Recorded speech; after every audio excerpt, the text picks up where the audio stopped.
Most welcome Chintu Mintu Pintu. तो आज हम लोग पढ़ने जा रहे हैं केटीजी मतलब kinetic theory of gases. Kinetic theory of gases start करने से पहले हम लोगों ने दो चीजें पढ़ ली हैं ऑलरेडी। गैसेस के बारे में थोड़ा बहुत केमिस्ट्री में हम लोग पढ़ते हैं। मोर स्पेसिफिकली कहूँ तो कह सकते हो आप आइडियल गैस थ्योरी, है ना, या आइडियल गैस इक्वेशन क्या कहती है sir? PV equal to NRT. अब पहले तो समझते हैं कि ये जो हमारी केटीजी है, काइनेटिक थ्योरी ऑफ गैसेस है, ये क्या सभी गैसेस के लिए एप्लीकेबल है? तो अगर बहुत ही प्रिसाइजली कहूं, मैं आइडियली कहूं तो नहीं बेटा, ये सिमिलर है गैसेस पर, लेकिन ये आइडियल गैसेस के लिए एप्लीकेबल है। अब समझते हैं कि आइडियल गैस का मतलब क्या है। आइडियल गैस का ये मतलब है प्यारे बच्चों कि जो उसके मॉलिक्यूल हैं गैस के, वो सारे मॉलिक्यूल सेम साइज के हैं। ठीक, ओके सर। और वो जो मॉलिक्यूल्स हैं उनके बीच में कोई फोर्स ऑफ अट्रैक्शन या कोई फोर्स ऑफ रिपल्सन नहीं है, हम ये मान के चलेंगे। ठीक, ओके सर। इसी तरह की कई सारे पोस्टुलेट्स हैं, इसलिए हम बोलते हैं पोस्टुलेट्स मतलब अजम्पशन। कुछ अजम्पशन है हम जो आइडियल गैसेस के ऊपर मानते हैं, जिनको अप्लाई करते हैं काइनेटिक थ्योरी ऑफ गैसेस में। नाम से ही थोड़ा सा पता लग रहा होगा, हम काइनेटिक मतलब मूवमेंट, तो गैसेस के जो मॉलिक्यूल्स होते हैं उनके मूवमेंट के बारे में कहीं ना कहीं स्टडी करने वाले हैं। ठीक है, ओके सर। तो प्यारा बच्चा हेडिंग लगाइए, kinetic theory of gases. Yes sir, लगा ली हेडिंग। देखिए केटीजी, हम बार बार इसको काइनेटिक थ्योरी ऑफ गैसेस ना बोल करके केटीजी बोल दें तो आप समझ जाना। काइनेटिक थ्योरी ऑफ गैसेस क्या कहती है? काइनेटिक थ्योरी ऑफ गैसेस समझते हैं क्या कहती है। ये एक्सप्लेन करती है प्यारे बच्चों, kinetic theory of gases explain करती है जो हमारे पार्टिकल्स हैं या फिर हमारी गैसेस हैं, ठीक है, वो क्या होते हैं, उसमें रैपिडली मूविंग एटम्स होते हैं। एटम्स जो है बहुत तेज तेज मूव करते रहते हैं। हम स्पेसिफिकली गैसेस की ही बात कर रहे हैं। क्यों? क्योंकि जो एक आइडियल गैस की प्रॉपर्टी है या फिर जो प्रॉपर्टी हम केटीजी वाले चैप्टर में डिस्कस करते हैं, वो केवल गैस के पास ही रहती है। ठीक है, पहले चैप्टर का नाम काइनेटिक थ्योरी ऑफ मैटर हुआ करता था लॉन्ग टाइम अगो, लेकिन जो प्रॉपर्टी हम जो अजम्पशन मान के चल रही हैं, these assumption postulates are applicable for gas, not properly applicable for liquid और सॉलिड्स। ठीक है, यस सर। तो कुछ हम अजम्पशन मान के चलेंगे कि हमारी काइनेटिक थ्योरी ऑफ गैसेस पर कौन से अजम्पशन हम मान के चलेंगे, अच्छा हम ये मान के ही चल रहे हैं। तो सबसे पहले पढ़ते हैं काइनेटिक थ्योरी ऑफ गैसेस क्या एक्सप्लेन करता है। लिखिए जरा, kinetic theory of gases explains the behavior of gases, the behavior of gases based on the idea, based on the idea that the gases consist of, that the gas consists of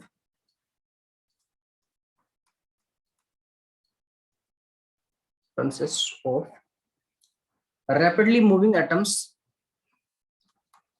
rapidly moving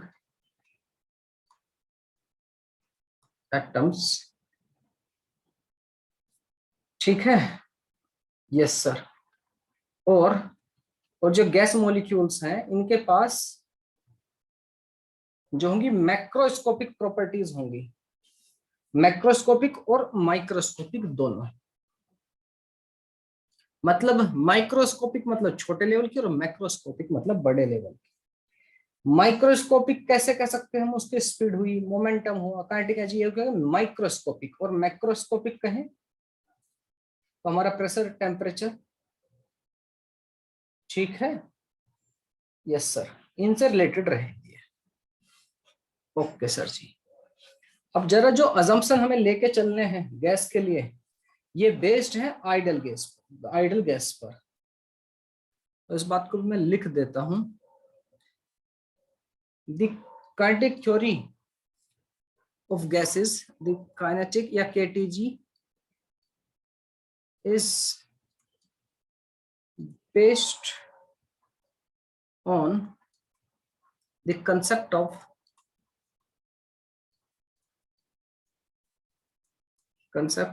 idol gases. Ideal gas के concept पर based है, ठीक है। Yes sir.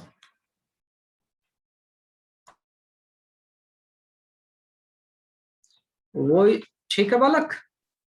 Okay sir. अब जो assumption हमें लेने हैं, पोस्टुलेट्स, हेडिंग लगाइए, पोस्टुलेट्स या फिर assumption, postulates of kinetic theory.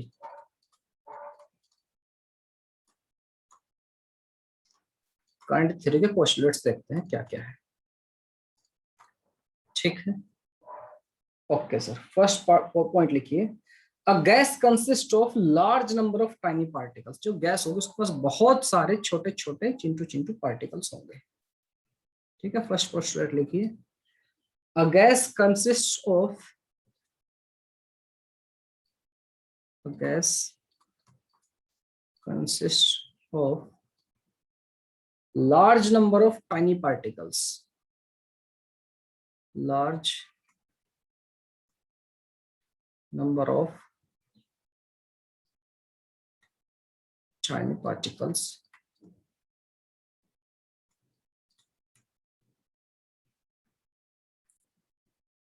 ठीक है। इधर एटम्स और मॉलिक्यूल्स मूविंग, और वो रैंडमली घूम रहे हैं, and they are moving randomly, they are moving randomly,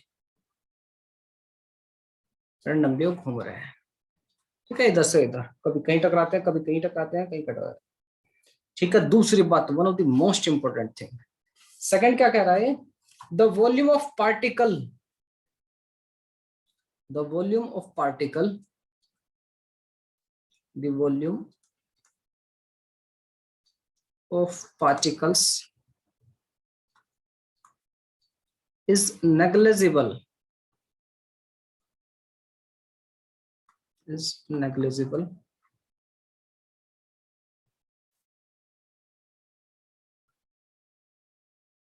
compared with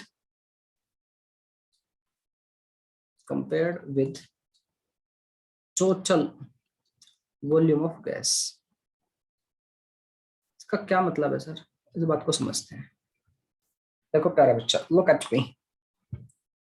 ये कह रहा है, सपोज करो मैं इस रूम की बात करूं, ठीक, ओके। या फिर आप जींस पैंट या जो भी आप कपड़े पहनते हो, उसमें अगर पॉकेट है, जेब है, उसके अंदर, उस जेब के अंदर एक कोई छोटा सा पार्टिकल पड़ा हुआ है, छोटा सा चीनी का दाना मान लीजिए, नमक का दाना मान लीजिए, तो आप क्या कहोगे कि जेब, मेरी जेब खाली है ऑलमोस्ट, यस सर नो, हाँ कि ना, बिल्कुल सर। नमक का एक दाना पड़ा हुआ, तो आप क्या कहोगे कि सर जेब खाली है, कुछ नहीं है, मेरे को पता भी नहीं रहेगा उसमें नमक का दाना पड़ा। बिल्कुल ऐसे समझिए। वैसे तो गैस जो है फैल जाती है पूरे, आप थोड़ा सा परफ्यूम क्लास में या कहीं अपने रूम में कहीं कपड़े हो गए, पूरे रूम में उसको खुशबू फैल जाएगी, मतलब उसके पार्टिकल्स पूरे रूम में फैल गए। छोटा सा परफ्यूम, एक जरा सा स्प्रे किया, एक दूसरा, और पूरे रूम में फैल गए। उस रूम के कंपैरिजन में वो स्प्रे कितना सा था, इतना सा था लिक्विड, हाँ के ना। जो भी अपने परफ्यूम स्प्रेड हुआ है, जिसकी वजह से स्मेल स्प्रेड हुई है, वो परफ्यूम एक्चुअली में कितना था, इतना था। तो वो जो परफ्यूम है, हाँ सर, लेकिन उसने पूरा रूम ऑक्यूपाई कर लिया है। इसी तरह गैस ने पूरा रूम, अभी इस रूम में जिसमें बैठा हूं मैं, इस पूरे रूम में गैस है, एटमॉस्फेयर, एयर, ऑक्सीजन, नाइट्रोजन वगैरह है। तो इनके जो मॉलिक्यूल्स का साइज है, ठीक, वो इस रूम के साइज में ऑलमोस्ट नेग्लिजिबल, ना के बराबर, या फिर आप ऐसे समझिए, इस रूम की जितनी भी गैस, अगर मैं उसको इकट्ठा करके, बिल्कुल उसके मॉलिक्यूल्स जो है गैस के दूर दूर होते हैं, इकट्ठा करके अगर मैं पास पास ले आऊं, पास पास ले आऊं, तो इतनी सी गैस होगी शायद। इस पूरे रूम की गैस इतनी सी जगह में आ जाएगी, माइट भी। पूरी रूम की गैस सर, हाँ, उसको कंप्रेस करता चला जाऊंगा, कंप्रेस इकट्ठी की, रूम चारों तरफ पैक कर दिया, पिस्टन वगैरह लगा दिया, उसमें गैस को इकट्ठा करना शुरू कर, इकट्ठा चारों तरफ से इकट्ठा। तो क्या होगा, मॉलिक्यूल पास पास आएंगे, लिक्विड फॉर्म में हो जाती है, जब प्रेशर बढ़ जाता है तो वो तो हो सकता है इतू सी बने बस। कुल मिलाकर के बात ये है, जितनी गैस के मॉलिक्यूल्स हैं, यस सर, जितना वॉल्यूम कितना ऑक्यूपाई कर रखा है गैस ने सर, पूरा रूम। और अगर मैं एक गैस के मॉलिक्यूल की बात करूं तो वो कितना है सर, इतने रूम के अंदर मॉलिक्यूल है वो टोटल इतना सा बना रहे हैं, इतना साइज है उनका, टोटल सारे वॉल्यूम मिलाकर, सारे मॉलिक्यूल्स मिला करके। तो एक मॉलिक्यूल कितना, बिल्कुल सुई के नोक से भी बहुत छोटा, हाँ के ना, बिल्कुल सर। तो प्यारा बच्चा, हम यहाँ से ये बात कह सकते हैं कि हमारा जो मोलिक्यूल या एटम का जो साइज होगा as compare to volume of gas will be negligible. मेरे ख्याल से बात समझ में आ गई है, ठीक है। अब इसको नोट डाउन कर लो, सेकंड पॉइंट को, ऐसा कुछ कह रहा है।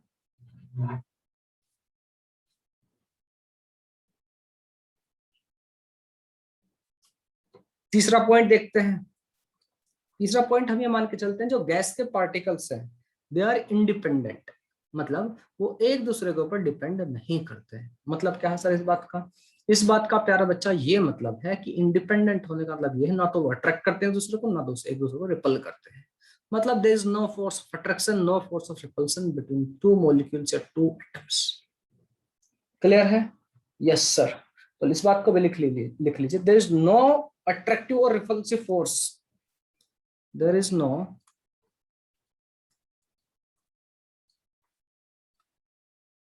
attractive or repulsive force between particles of gas।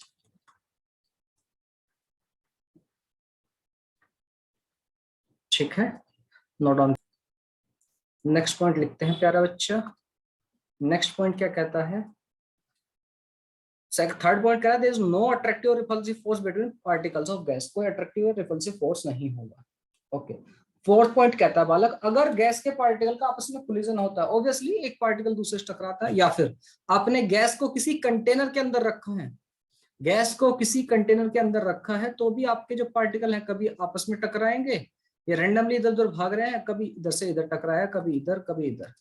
तो हम ये मान के चलते हैं कि अगर गैस के पार्टिकल्स का कोलिजन हो रहा है इधर विद ईच अदर और with walls of the container, जिस कंटेनर आपने रखा है, हम ये मान के चलते हैं कि it is perfectly elastic collision. Perfectly elastic collision क्या होता था, जिसमें सर मोमेंटम भी कंजर्व होता था और एनर्जी भी कंजर्व होती थी, काइनेटिक एनर्जी। इस बात को लिखते हैं, collision of the gas particle,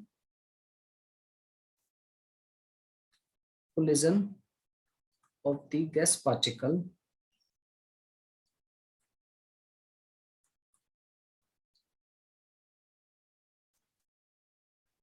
either with each other, either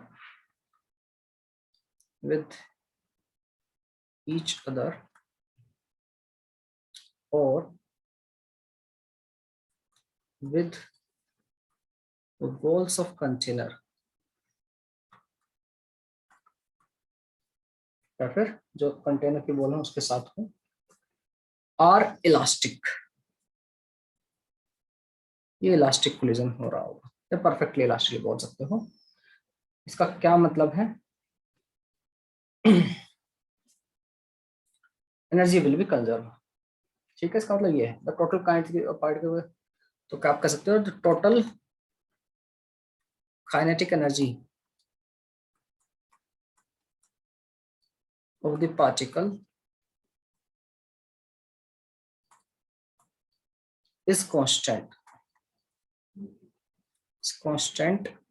at given temperature। Temperature से इसका लेना देना है। टेम्परेचर बढ़ाओगे तो बेटा काइनेटिक एनर्जी बढ़ जाएगी। ठीक है, ओके सर। फोर्थ पॉइंट, एक पॉइंट, फिफ्थ पॉइंट लिखिए। क्या कहता है? जो इसकी एवरेज काइनेटिक एनर्जी है, पार्टिकल्स आपके इधर उधर भाग रहे हैं, कैसे भाग रहे होंगे सर? देखो ऐसे भाग रहे होंगे कुछ। मैं एक कंटेनर ले लेता हूं, ये लो। ठीक है, सपोज करो ये डब्बा है, इसके अंदर गैस है। ठीक चेंजमेंट, ये सर इसके अंदर गैस पार्टिकल टीम टीम टीम पुचुक पुचुक कहीं कहीं घूम रहे हैं आपके पार्टिकल, यहाँ यहाँ यहाँ यहाँ ऐसे गैस के पार्टिकल्स हैं।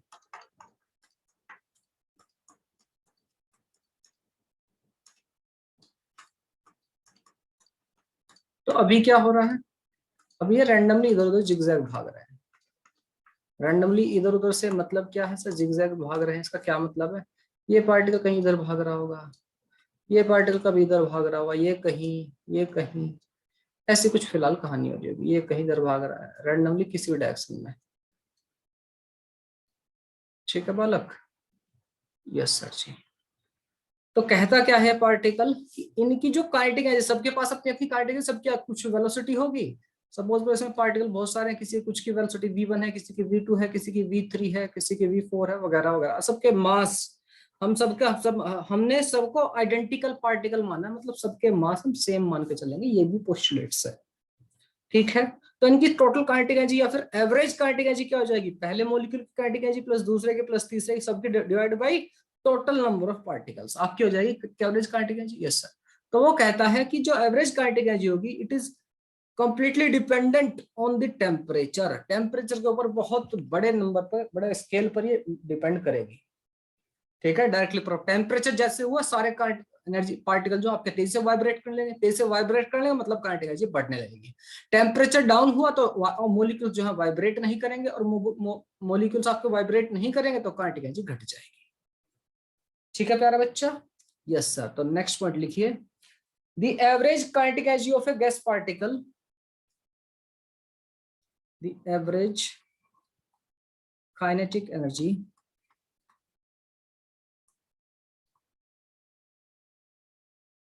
of gas particle is proportional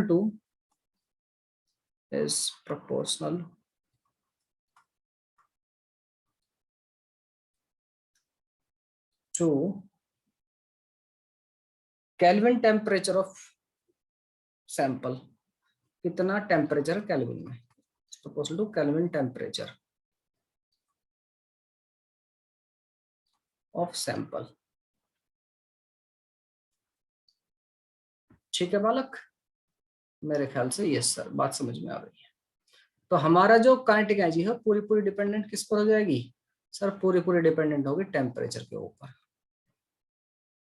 clear है? Yes sir. अच्छा, आपको पता होगा कि गैसेस प्रेशर एक्सर्ट करती है हमारी कंटेनर की वॉल पर। इसके, ये अगर कंटेनर है तो इसकी दीवार पर ये प्रेशर एक्सर्ट करती हैं। आप जानते हो इस चीज को? जानते तो हैं सर। तो प्यारे बच्चे, प्रेशर जो है कितना होगा प्रेशर, और किस चीज पर डिपेंड करेगा ये? ठीक है, जो प्रेशर होगा ये किस वजह से हो रहा है? डिपेंड मतलब किस वजह से हो रहा है। आप लिख सकते हो the pressure exerted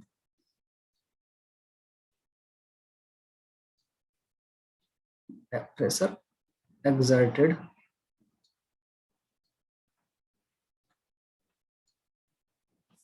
by a gas is a result of collision by a gas is a result of collision। collision का रिजल्ट की वजह से आपका प्रेशर एक्सर्ट हो रहा होगा। ठीक है, collision of the particle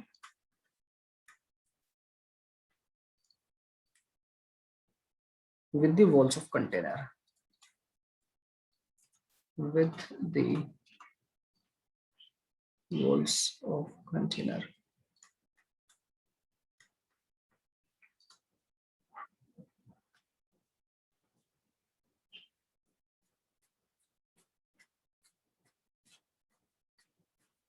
किसी भी पर्टिकुलर टाइम पर आप देखो इस गैस में बहुत सारे नंबर ऑफ पार्टिकल्स हैं, तो होगा क्या, डिफरेंट डिफरेंट टाइम पर, ठीक है, या किसी भी एक टाइम पर देखना, different particles in a guys have different speed. कुछ देर बाद देखो कुछ और होगी स्पीड, कुछ देर बाद देखो कुछ और होगी स्पीड, सारे पार्टिकल्स की जिगजैग मोशन में आपकी स्पीड वगैरह चेंज हो रही है। ठीक है, ठीक है, यस सर। तो स्पीड बदल रही है तो इसकी क्या होगी, काइनेटिक एनर्जी ऑल्सो चेंजिंग। लेकिन जब हम काइनेटिक एनर्जी की बात करें या फिर एवरेज काइनेटिक एनर्जी की बात करें, तो हम ऐसा ट्रीट करेंगे, दे विल बिहेव लाइक कि सारे पार्टिकल्स की सेम एनर्जी है। ठीक है, ओके, एक चीज और लिख लिए, ऑल द मॉलिक्यूल्स या atoms, all the atoms of gas are identical, हम मान के चलेंगे सब एक जैसे हैं, आर आइडेंटिकल, हम मान के चलेंगे सारे के सारे एक जैसे ही हैं। ठीक है, स्फेरिकल हैं सारे, सारे के सारे एक जैसे हैं। नोट डाउन कीजिए इसे, यहाँ पर बेटा प्रेशर छूट गया था मुझे, इसे लिखना, प्रेशर एक्सर्टेड। ठीक है, ओके। अब जरा कुछ लॉज के बारे में बात करेंगे हम, कुछ नियम कायदे कानून जो लॉज हमने पढ़े हैं, कभी आपने सुने तो होंगे, ये केमिस्ट्री में ये सब लॉज आपने डेफिनेटली सुने होंगे, बॉयल्स लॉ, चार्ल्स लॉ, ये सब आपने सुने हुए होंगे। तो पहले इन्हीं लॉज के बारे में पढ़ते हैं। ये आइडियल गैस पर एप्लीकेबल होते हैं, आपको बता दूं, जो हमारे रियल गैसेज हैं वो भी हमें आइडियल गैस के क्लोज आपका बिहेवियर दिखाती हैं। ठीक है, कब, जब आपका प्रेशर काफी कम हो और टेम्परेचर काफी ज्यादा हो, तब दिखाती है। चलिए हम बढ़ रहे हैं नेक्स्ट स्लाइड की तरफ। अब जरा कुछ लॉज के बारे में पढ़ते हैं, हेडिंग लगाइए। Yes sir, ideal gas laws, ideal gas laws, one by one पढ़ते हैं। पहला पढ़ते हैं बॉयल्स लॉ।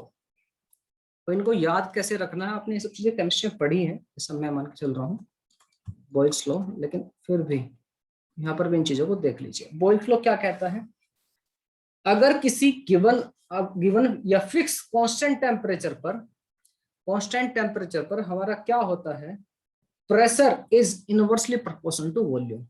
मतलब अगर आप किसी चीज का प्रेशर बढ़ा रहे हैं तो वॉल्यूम घटेगा। एग्जाम्पल के तौर पर आप ऐसा सोचिए, अगर आप टेम्परेचर कांस्टेंट रखते हैं, कंडीशन ये है टेम्परेचर कांस्टेंट रखते हैं, अगर आपने कोई कैन ली, कोई पिस्टन टाइप ली, जैसे पिचकारी होती है, पिचकारी इंजेक्शन जैसा होता है, उसमें क्या होता है, लिक्विड निकल जाता है दूसरी तरफ से, पानी या जो भी इंजेक्शन में रहता है।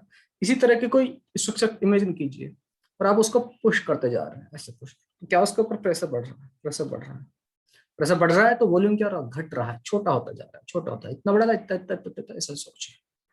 तो प्रेशर अगर बढ़ रहा है तो वॉल्यूम क्या घट रहा है, and vice versa is also true.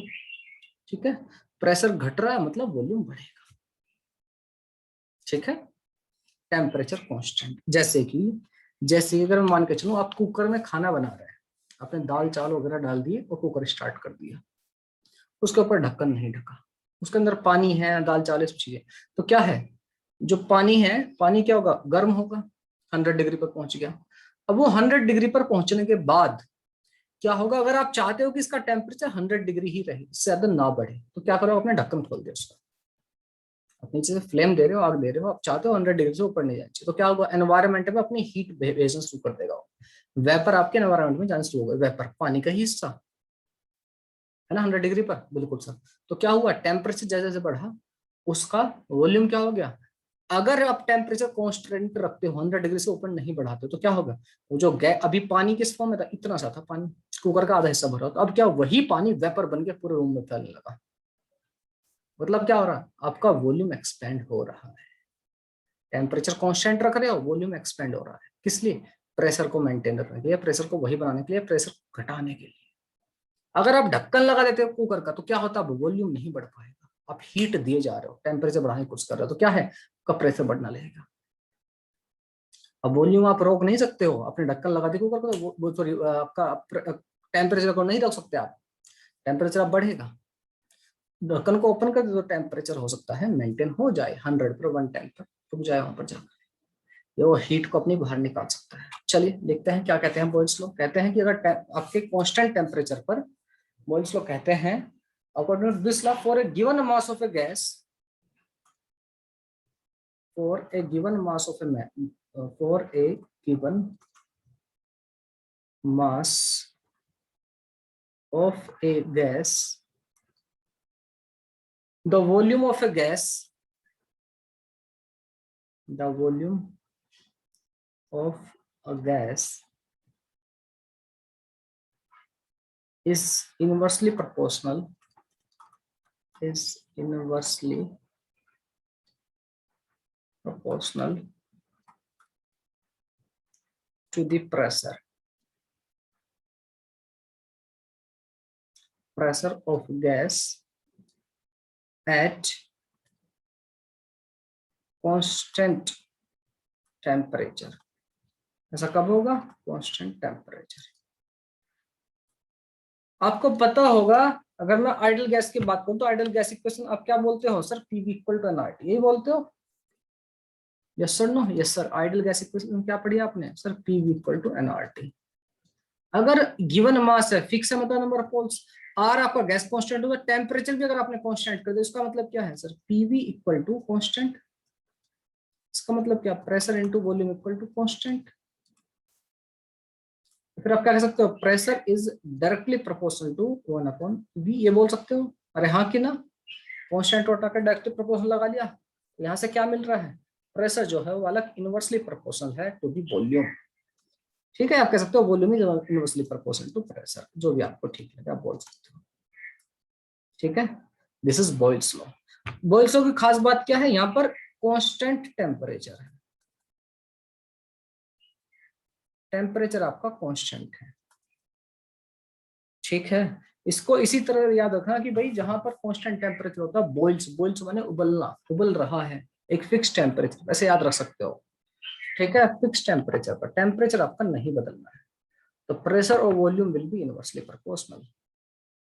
ठीक, ओके सर जी। सेकंड देखते हैं, सेकंड लॉ क्या कहता है। अच्छा, पहले इसका ग्राफ और देख लेते हैं।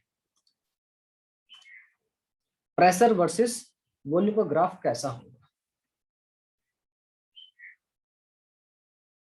अगर मैं इस ग्राफ के ऊपर इधर प्रेशर और इधर वॉल्यूम इंडिकेट करूं तो आपको दिख रहा है इनवर्सली प्रोपोर्शनल है।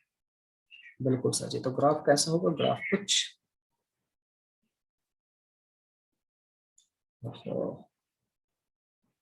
ग्राफ कुछ ऐसा। ठीक है, इनवर्सली प्रोपोर्शनल का जो ग्राफ होता है, इधर आपका प्रेशर है, इधर आपका वॉल्यूम है। ठीक है बालक, एट टेम्परेचर कैसा हुआ? Constant, at constant temperature. ठीक है बच्चा, आंसर है यस सर। किसी को कोई डिफिकल्टी हो तो you can put your comment. Okay sir. दूसरा, अगर मैं कहूं, मैं अगर कहूं ऐसा ग्राफ ना मिलेगा कहीं भी सर जी। अगर मैं ग्राफ ड्रॉ करूं प्रेशर इनटू वॉल्यूम का, ठीक है, वर्सेस यहाँ पर प्रेशर भी ले सकते हो चाहो तो, और वॉल्यूम, जो भी आपका मन करे, तो पीवी एट कांस्टेंट टेम्परेचर कैसा रहेगा? आप इधर देखो, आइडल गैस इक्वेशन क्या कहती है सर? प्रेशर इनटू वॉल्यूम क्या है? कांस्टेंट, मतलब ये वैल्यू कैसे रहेगी? कांस्टेंट। तो ग्राफ कैसा हो जाएगा प्यारा बच्चा? तो आंसर है सर, ग्राफ हो जाएगा कुछ ऐसा, it will B a straight line. एक स्ट्रेट लाइन बनेगी ऐसे कुछ। ठीक है, चाहे आप यहाँ पर प्रेशर रखिए एक्सेस पर, चाहे आप अपना वॉल्यूम रखिए, कुछ भी रखिए। क्लियर है? मेरे ख्याल से यहाँ तक कहानी क्लियर है। तो ऐसा हो जाएगा प्रेशर वॉल्यूम का जो मल्टीप्लिकेशन होने के बाद जो मिलेगा। क्यों? यहाँ पर पीवी इक्वल टू क्या? टेम्परेचर कांस्टेंट, तो आपका पीवी कांस्टेंट, पीवी कांस्टेंट है, it is not going to change with pressure और वॉल्यूम। जैसे ही प्रेशर बढ़ेगा वॉल्यूम घट जाएगा, जैसे ही वॉल्यूम बढ़ेगा प्रेशर घट जाएगा। ठीक है, ओके सर जी, बिल्कुल सही है बात। चलिए इसी के साथ बढ़ते हैं क्वेश्चन की तरफ।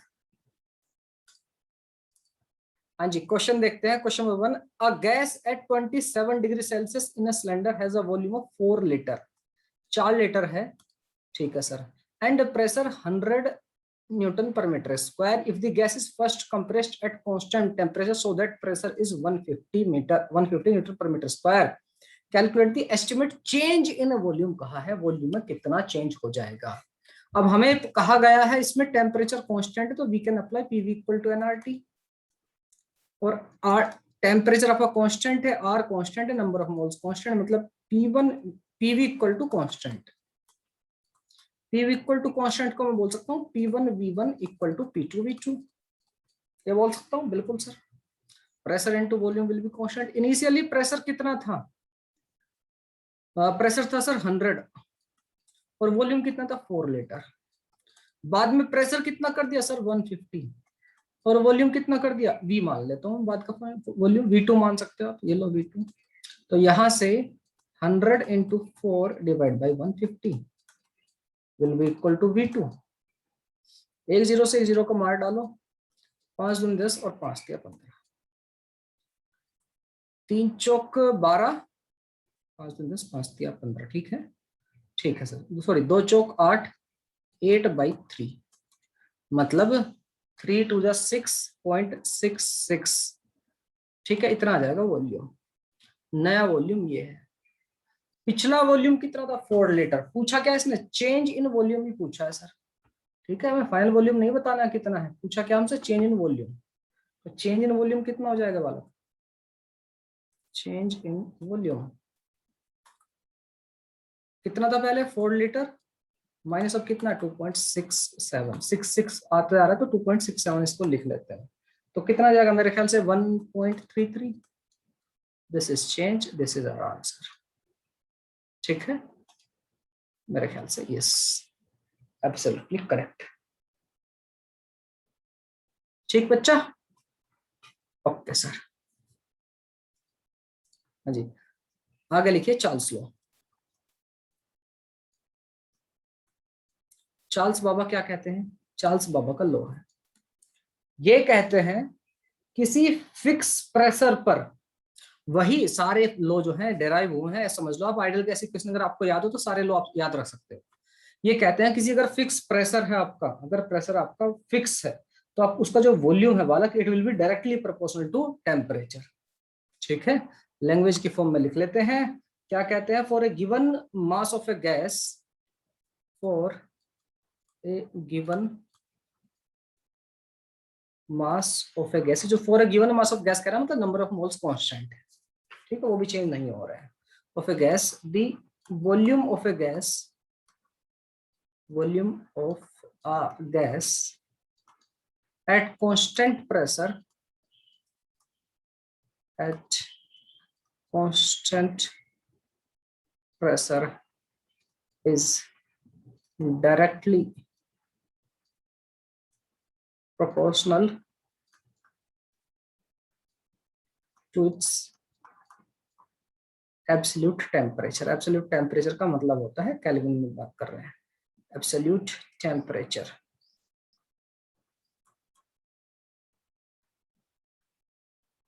ठीक है, पीवी इक्वल टू एनआरटी होता है, पी आपका कांस्टेंट, तो वॉल्यूम क्या हो जाएगा, volume will be directly proportional to, volume will be directly proportional to temperature.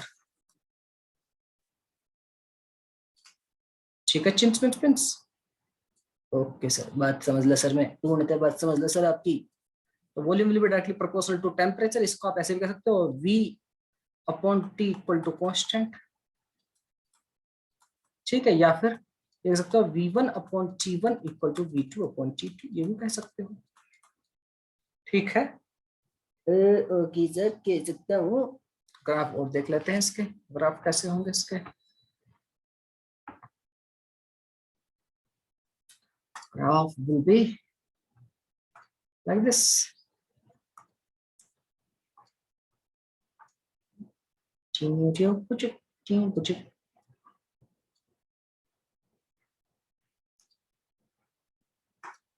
कुछ ऐसा होगा ग्राफ, कुछ ऐसा बना ग्राफ कि तेरा हो जाऊं, ऐसा ग्राफ कह रहा है.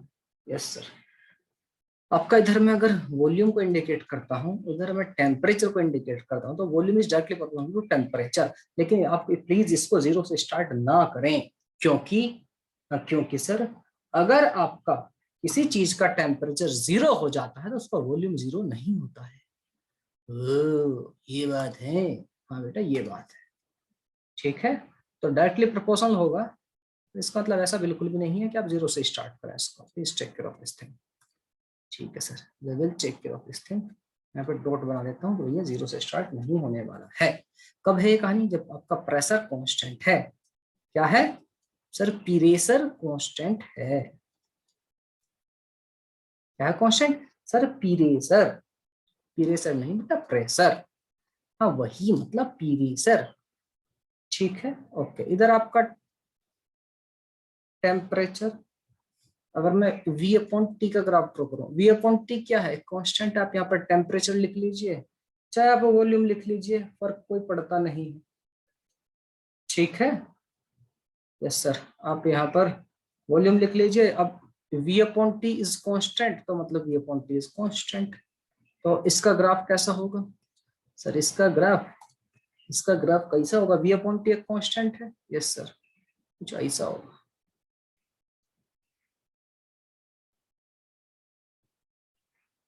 ठीक है, एट प्रेशर इज कांस्टेंट। और एक और बात सुनिए, और मैं पिछले वाले लॉ में भी एक बात बतानी आपको भूल गया। क्या सर? अगर आपका यहां पर क्या कांस्टेंट है? तो चार्ल्स लॉ में क्या कांस्टेंट है sir? Pressure is constant. Pressure constant. Boyle's law में क्या कांस्टेंट था? तो आंसर है सर, बॉयल्स लॉ में हमारा टेम्परेचर कांस्टेंट था। ओके। जिस प्रोसेस में आपका प्रेशर चेंज ना हो, प्रेशर कांस्टेंट रहे, उस प्रोसेस को बोलते हैं आइसोबारिक प्रोसेस। अगर प्रेशर कांस्टेंट है, प्रेशर इज कांस्टेंट, ठीक है, किसी प्रोसेस में, तो प्रोसेस का नाम होता है, क्या होता है नाम से? आइसोबारिक।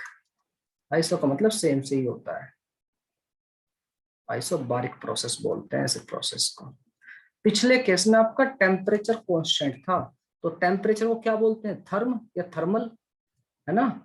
Yes sir. तो पिछले वाले आप केस को आप बोल सकते हो आइसोथर्मल प्रोसेस, हम उसको बोल सकते हैं, जो हमने बॉयल्स लॉ पढ़ा है। तो इस बात को मैं यहाँ पर इंडिकेट कर देता हूँ इधर, कि कांस्टेंट टेम्परेचर का मतलब क्या है। अगर किसी प्रोसेस में कांस्टेंट टेम्परेचर है, कांस्टेंट टेम्परेचर का मतलब क्या है? उस प्रोसेस को क्या बोल सकते हैं? Isothermal process. Isothermal process. ठीक है प्यारा चिंटू मिंटू? यस सर, बात समझ में आ गई सर। ठीक है, कांस्टेंट टेम्परेचर है तो ऐसे प्रेशर, ऐसे प्रोसेस को बोल देते हैं हम आइसोथर्मल। और अगर प्रेशर आपका कांस्टेंट है तो हम बोल देते हैं आइसोबारिक। क्लियर? मेरे ख्याल से क्लियर कहानी। आप लोग इसे ड्रॉ कीजिए। ओके। और हमने वॉल्यूम एक्सपेंशन और वो सब चीजें पढ़ रखी हैं ऑलरेडी। आपका वॉल्यूम एक्सपेंशन होता है, ये सब चीजें हमने पढ़ रखी है, उनका इस्तेमाल भी हम लोग करेंगे। नोट डाउन कीजिए। सुने बालक, क्वेश्चन कह रहा है, क्वेश्चन देखे जरा है। Air is filled in a container at 333 Kelvin. Calculate the temperature up to which it should be heated so that 1/3 of the air may escape out of the vessel. 1/3 air यहाँ से निकल जाए। इसका क्या मतलब है? 1/3 एयर यहाँ से निकल के भाग रही है, मतलब वॉल्यूम आपका एक्सपेंड हो रहा है, वॉल्यूम आपका बढ़ रहा है, और वो निकल के बाहर जा रहा है। अब किसी चीज को आप हीट कर रहे हो तो कब तक? अगर किसी आप लिक्विड को भी हीट करते हो, जानते हो बॉइल कब होता है कोई भी सब्सटेंस, या फिर वेपर फॉर्म में कब आता है? जब उसका जो सरफेस का प्रेशर है और एयर का सरफेस का प्रेशर दोनों का सेम हो जाता है। रिपीट, अगर मैं आपसे कहूं define boiling point of water, तो आप इसको ऐसा कह सकते हो, बॉइलिंग पॉइंट को कैसे डिफाइन कर सकते हो? The temperature at which the pressure of surface of water is equal to the atmospheric pressure, दोनों सेम हो जाते हैं। ओके सर, तो इसी तरह आप समझिए बालक को, कंटेंट जो है, गैस जो है, बीकर से निकल के बाहर निकल रही है, बाहर बाहर आउट हो जा रही है, निकल के भाग जा रही है। ठीक है ओके सर। इसका मतलब क्या? ये एक्सपेंड हो रही है, एक्सपेंड होने में कोई रोका टोकी नहीं है, और टेम्परेचर आपका चेंज हो रहा है। तो मतलब क्या है? यहाँ पर आपका प्रेशर इज कांस्टेंट। ठीक है चिंटू मिंटू, प्रेशर आपका कांस्टेंट है। प्रेशर अगर कांस्टेंट है तो मतलब आप चार्ल्स लॉ लगा सकते हो। चार्ल्स लॉ क्या कहता है सर? अगर आपको याद नहीं रहती चीजें तो आप ऐसे याद रखो, P V equal to N R T. Pressure आपका कांस्टेंट, तो volume is directly proportional to temperature. या आप कह सकते हो V1 V1 is directly proportional to T1, या आप कह सकते हो V1 upon T1 will be equal to V2 upon T2। ठीक है, ये बोला जा सकता है, बिल्कुल बोला जा सकता है सर, इसमें कोई प्रॉब्लम नहीं है। ओके ग्रेट, यानी V1 upon T1 will be equal to VT upon T2। ठीक है, ओके सर जी। तो वॉल्यूम इनिशियली कितना था, V वॉल्यूम मान लेता हूं मैं, अभी इसका वॉल्यूम V था। टेम्परेचर कितना था सर, 333 केल्विन। ठीक है, okay sir, will be equal to नया वॉल्यूम कितना हो गया। अब इसको आप ध्यान से समझिए, नए वॉल्यूम का कंसेप्ट क्या है भाई। आपका जो बाद का वॉल्यूम है V2 कितना है, जो पुराना वॉल्यूम था वो तो है ही, साथ में कुछ उसका 1/3 हिस्सा बाहर भी निकल के गिर गया, यानी V/3 बाहर भी चला गया। यही तो हुआ है, 1/3 ऑफ द एयर में escape out of the vessel. तो नया वॉल्यूम V2 कितना है, ये हो गया। और वॉल्यूम एक्सपेंड हुआ या बड़ा हुआ, तो कितना बढ़ गया वॉल्यूम। तो आंसर है सर, नया जो वॉल्यूम है, जितना वो कंटेंट था, अब कंटेनर था, उसको तो घेर ही रहा है पूरे को, उसका 1/3 हिस्सा बाहर भी निकल गया। तो V + V/3 बोल दो इसको, तो कितना हो गया 2V/3। नया volume is 2V/3। Clear, okay sir. तो यहाँ V2 की जगह पर आप कितना लिखेंगे, 2V/3। 2V/3, am I correct? Am I correct? मेरी कैलकुलेशन ठीक है। ओहो, ऐड ठीक से नहीं किया मैंने। कितना हो गया 4V/3 ना, एलसीएम लोगे तो 4V/3 आएगा, नॉट 2V/3। ठीक है, ठीक है, यस और नो। प्यारा बच्चा, को समझिए इस चीज को फिर से, जिनको कंफ्यूजन हो रहा है सुनो ध्यान से। नया जो वॉल्यूम है उसका 1/3 हिस्सा तो बाहर चलेगा यार, ऐसे समझिए, डायग्राम ड्रॉ कर लेते हैं। ये देखो जरा, ये मेरा एक कंटेनर था, ठीक है, इसके अंदर हमारी गैस फिल थी। ठीक है, ओके सर, ये गैस हमारी फिल थी। अब आपने इसको हीट किया, नीचे से हीट कर दिया सर। हीट करने पे क्या हुआ, यहाँ पर ये वॉल्यूम गैस ने एक्सपेंड करना शुरू किया। जितना इसका गैस थी वो उसका 1/3 हिस्सा बाहर निकल गया, बह करके आगे निकल गया। 1/3 हिस्सा आपका यहाँ से निकल गया, टियों टियों टियों टियों। ठीक है, ओके। और ये गैस अब पूरा का पूरा, यार गैस तो आपकी जितनी भी आप कंटेनर में डालोगे उसको पूरे को ऑक्यूपाई कर लेगी। ये भी पूरा फुल हो गया, तभी तो ये फ्लड हो गया, बाहर होकर निकल रही है गैस बची कुची ऐसा। तो जितनी गैस थी उसका 1/3 हिस्सा, 1/3 तो यहाँ पर पहुंच गया। और जो गैस है ये तो पूरा कंटेनर भर ही गया। तो अब वॉल्यूम कितना होगा, V तो इसका था ही, और V/3 यहाँ पर आ गया, जो हवा में निकल आया बाहर। तो टोटल वॉल्यूम कितना हो गया बाद में, तो V + V/3 मतलब 2V/3, sorry 4V/3। V + V/3 4V/3। This is the new volume. V2 की वैल्यू आ गई 4V/3, मुझसे यहाँ 2 लिखा गया, इसको 4V/3 4V/3। तो डिवाइड बाई नया टेम्परेचर को आप T मान लीजिए। ठीक है, ओके सर।